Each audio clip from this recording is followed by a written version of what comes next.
Hello दोस्तों, आज की कहानी है तकदीर का खेल। बात बहुत पुरानी है।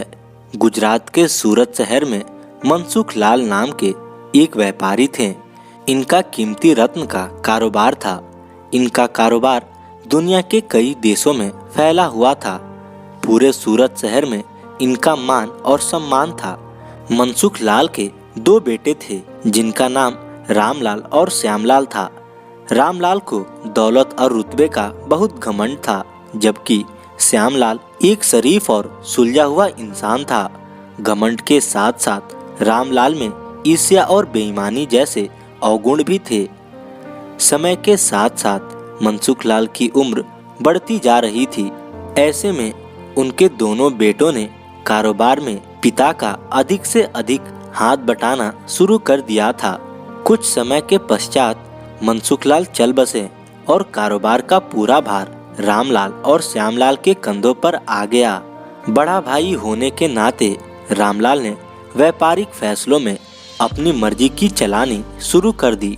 रामलाल बेईमानी और मक्कारी भरे फैसले लेने लगा। असली रत्न के नाम पर वह नकली रत्न का व्यापार करने लगा, जिससे उसका मुनाफा बढ़ने लगा। इस मुनाफे से उसका बाकी बचा चरित्र भी काला हो गया। दौलत के घमंड में वह परिवार में उन्मादी जैसा व्यवहार करने लगा। दूसरी तरफ शरीफ और सुलझे हुए श्यामलाल को शुरू में रामलाल की बेईमानी का इल्म तो नहीं हुआ, परंतु जब उसने उसके व्यवहार में परिवर्तन देखा तो पूरे माजरे को समझने में उसे ज्यादा देर नहीं लगी। रामलाल की करतूतों से श्यामलाल को बड़ा दुख हुआ। उसने रामलाल को समझाने और सही रास्ते पर लाने की कोशिश भी की, परंतु वह नाकाम रहा। उल्टे रामलाल श्यामलाल से खफा हो गया और व्यापार में बंटवारे का बहाना ढूंढने लगा। बंटवारे में भी उसने बेईमानी की साजिश रची, घर में कलह का माहौल पैदा किया। अंततः रामलाल अपनी साजिश में सफल रहा और श्यामलाल के हिस्से के व्यापार पर भी वह कब्जा कर बैठा। रामलाल के व्यवहार से दुखी होकर श्यामलाल ने शहर में दूसरी जगह अपना ठिकाना बनाया और रत्न के अपने व्यापार को नए सिरे से शुरू किया। ईमानदारी की नींव पर शुरू हुआ श्यामलाल का व्यापार जल्दी ही चल निकला। एक तरफ जहां श्यामलाल की ख्याति देश और विदेश में बढ़ने लगी, वहीं दूसरी तरफ रामलाल की करतूतों की पोल खुलने लगी थी। नकली रत्न के व्यापार के कारण रत्न बाजार में रामलाल की साख को जोरदार धक्का लगा और उसके व्यापार का दायरा सिमटने लगा। अंततः नौबत यहाँ तक आ गई कि बाहर क्या अपने शहर का भी कोई व्यापारी रामलाल का नाम लेने से भी तौबा करने लगा।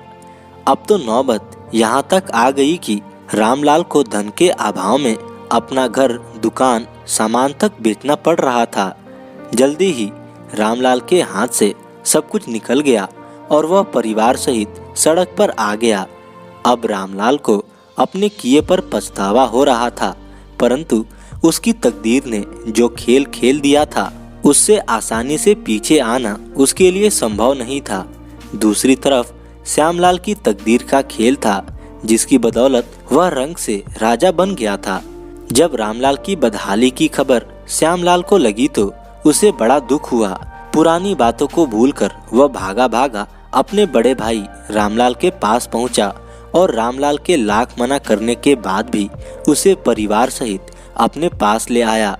यह भी तकदीर का ही खेल था कि जिस भाई के साथ रामलाल ने बदसलूकी कर उसे सड़क पर पहुंचा दिया था, वही भाई आज उसे सड़क से उठाकर अपने घर में ले आया था। दोस्तों, इस कहानी से यह शिक्षा मिलती है कि तकदीर कब किसके साथ क्या खेल खेल दे, इसका अंदाजा कोई नहीं लगा सकता। हाँ, इतना जरूर है कि अपने कर्म ही आपकी तकदीर लिखते हैं।